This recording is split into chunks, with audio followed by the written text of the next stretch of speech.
KPK menetapkan Gubernur Riau Abdul Wahid ditetapkan sebagai tersangka kasus dugaan pemerasan proyek pembangunan jalan dan jembatan tahun anggaran 2025.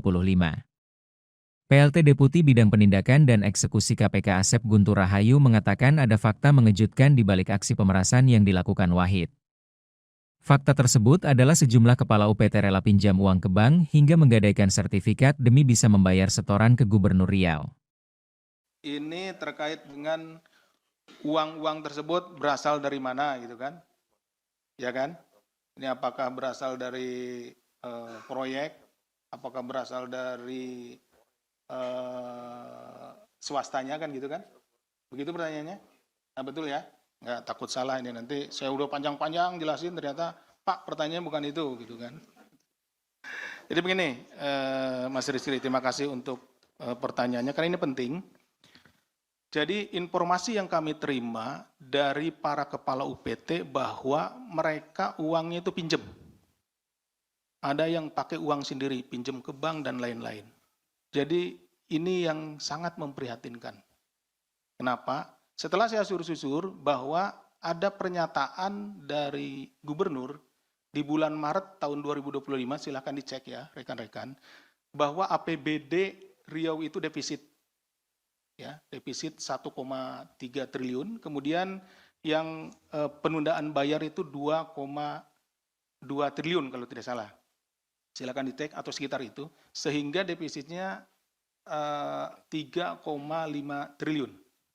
Bayangkan, artinya bahwa APBD-nya itu kan defisit. Terkait dengan belanjanya, ini kan anggaran, pendapatan, dan belanja daerah nih. Nah, pasti ini berpengaruh defisit itu terhadap belanjanya, belanja daerahnya. Ada 3 komponen kan, ada belanja pegawai, belanja barang, dan kemudian belanja modal. Nah, biasanya yang didahulukan itu belanja pegawai, pembayaran gaji, dan lain-lain. Nah, nanti belanja barang dan belanja modal, pembangunan fisik, dan lain-lain. Nah, itu yang akan terganggu gitu ya. Dengan 2,5 triliun defisit, artinya sebetulnya semuanya itu berpotensi terganggu. Ketiga hal ini. Belanja-belanja ini akan terganggu. Uangnya nggak ada. Kalau defisit kan uangnya kurang. Nggak ada. Seharusnya dengan tidak adanya uang, orang kan ini lagi susah nih, nggak ada uang. Jangan dong minta gitu loh. Jangan membebani pegawainya gitu. Jangan membebani bawahannya. Tapi ini kan ironi, di saat defisit, anggaran belanjanya istilahnya terganggu karena defisit itu, sementara malah minta sejumlah uang. Itu yang membuat kita sebetulnya prihatin. Sehingga kenapa? Selanjutnya ya para kepala UPT itu karena memungkinkan ya. Kita bukan tidak mau mengandai-andai sebetulnya.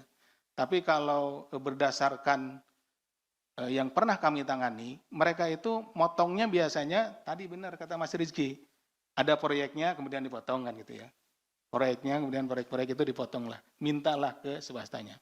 Ini kan karena anggarannya defisit, proyeknya itu kan belum ada gitu ya, seperti itu.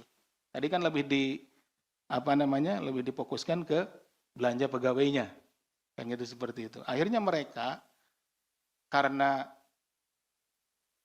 belum ada uangnya, ya tadi pinjem. Ini keterangan dari para kepala UPT ya, sesuai keterangan mereka. Pinjem, ada yang gadein sertifikat dan lain-lain ke bank. Seperti itu.